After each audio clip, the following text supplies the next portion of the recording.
Accountability starts when the meeting ends. Stay tuned to learn a powerful habit that will help you and your company improve the outcome of your meetings and your conversations.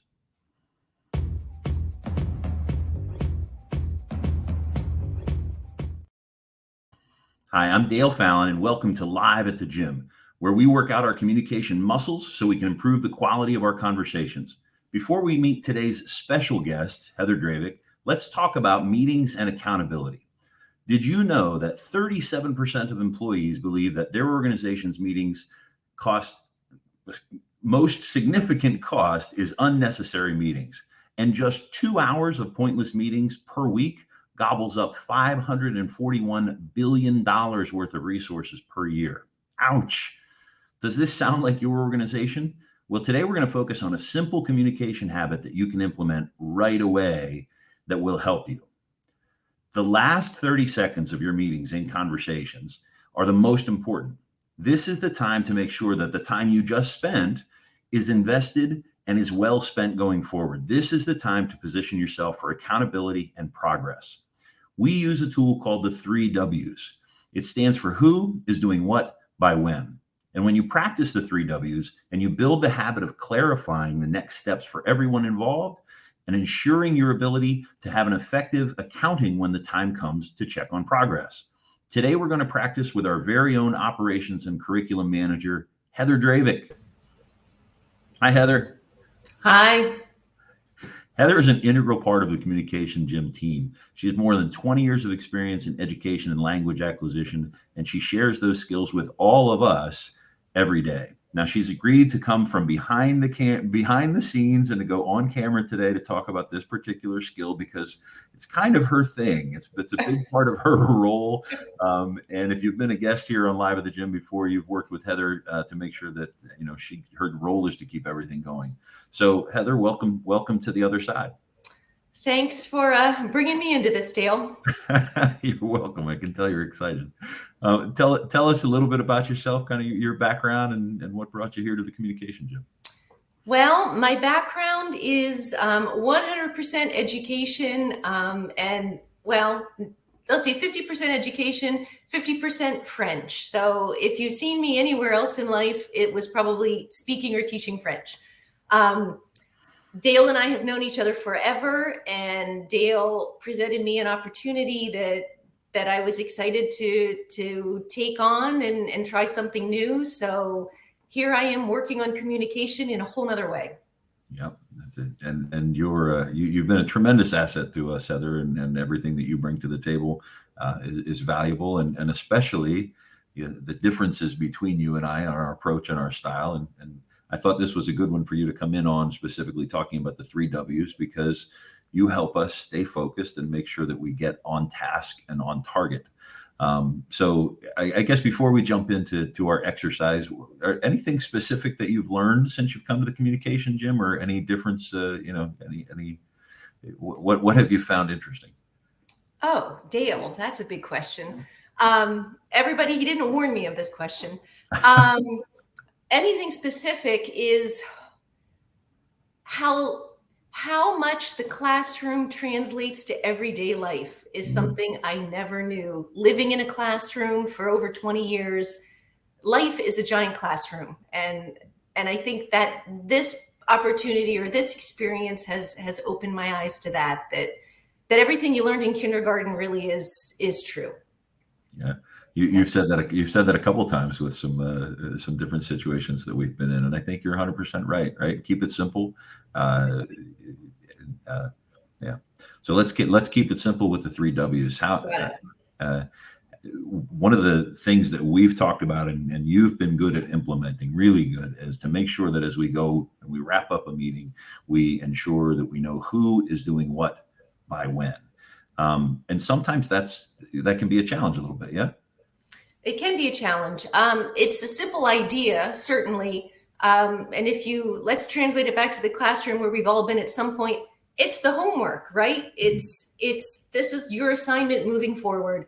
So the difference is in the classroom, it's usually one person, the teacher, saying, this is what you need to do. And hopefully everyone does it. And definitely not everybody does it.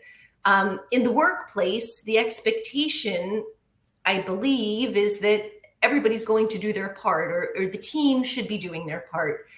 But the difference in the way we're using it is that each person should be the one saying what they are doing and by when. So you're taking ownership of it, and I think that that's the piece that is more powerful than simply you're doing this by Tuesday and you're doing this by Wednesday, or however your team functions. I think getting each person to not own up to, well, to own up to their role in the project or the job. Yeah. Well, and it's also clarifying an expectation and an understanding between multiple people, because when you leave that meeting or conversation, it's not like the homework assignment where everybody's going and doing one thing. Right. You're going to do one thing, I'm going to do another, and each person around the table is doing a different thing. So that makes it a little more challenging. Right. They're different puzzle pieces. Absolutely. Yeah.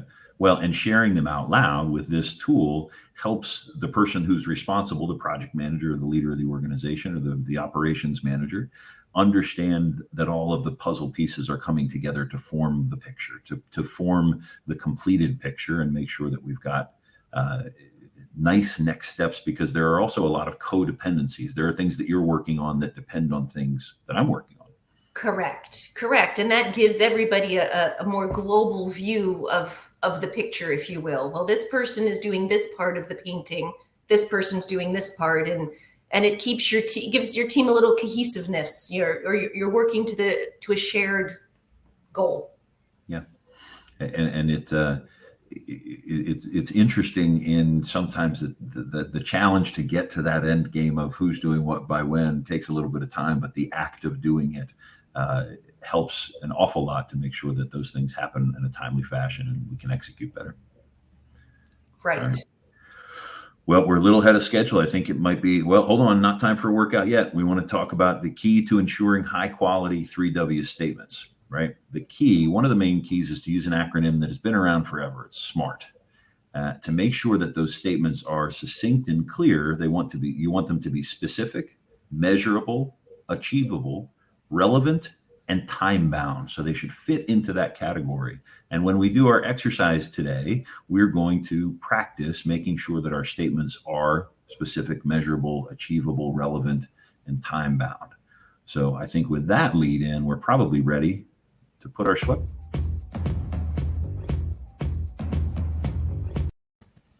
All right. Well, we didn't have actual sweatbands for today's workout. Put on your virtual sweatband. It's on. Good.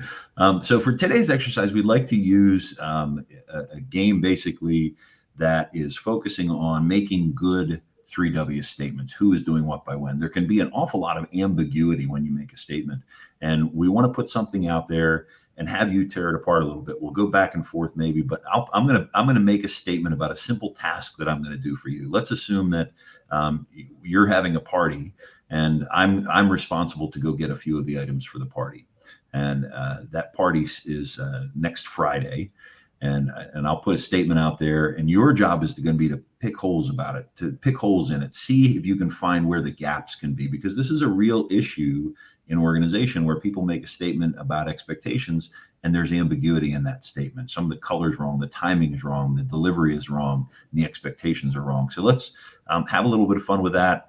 We'll poke holes with it. We'll try a few different statements like this to see how it works. Does that make sense? I'm ready. All right, Heather. So I know you're having a party next Friday, and I know that one of your dishes is going to be some pastries, and you're going to need milk and eggs. So I will bring to you by this Thursday 2 dozen eggs and a gallon of milk. Is that everything you need to know? So you mean this Thursday? My party's this Friday, like this week or next week? Okay, perfect. Which Friday? First clarification is which Friday, because some people think that this Friday means this coming, right? And some people think, oh, the next Friday is the one that we're talking about. Because tomorrow's Friday, right? Correct. Yep. So we're talking about next Friday. And since today's Thursday, I'll bring you those things next Thursday. Is there any other ambiguity in there? Could we still get it wrong? Well, we could. I think I'd ask for, what date is that? Okay. December what? That would be the 17th. The party is December 17th, right? Yep. So you're going to bring me the eggs and the milk on the 16th? Yep. How many eggs? 2 dozen eggs. What kind of eggs? Brown large. Cage free or not? That's your call. What do you need? Oh, I'd say check the cost. Okay. What's So the difference? budget. We didn't talk about budget in there. We didn't talk about budget. No. Am I reimbursing you for this, or are you just bringing this to me?